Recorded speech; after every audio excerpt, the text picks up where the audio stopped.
Le sommet du G7 d'Hiroshima s'est achevé dimanche sur des questions relatives à l'économie mondiale, au changement climatique, à la sécurité alimentaire et aux armes nucléaires. La présence du président ukrainien Volodymyr Zelensky a mis en évidence les préoccupations des pays du G7 concernant le conflit en Ukraine. En invitant les dirigeants du G7 à Hiroshima, le Premier ministre Fumio Kishida a également voulu démontrer sa position sur le désarmement nucléaire. Cependant, Kishida n'est pas exempt de critiques et certains habitants d'Hiroshima ont exprimé leur déception en soulignant que le message sur le désarmement nucléaire n'était pas assez fort.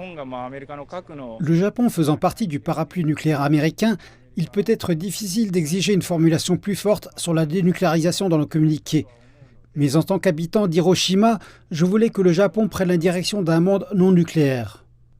Lors de ce sommet, un certain nombre de préoccupations concernant la paix et la stabilité dans la région Asie-Pacifique ont été abordées, les habitants estimant que les questions régionales étaient mieux résolues par les pays asiatiques.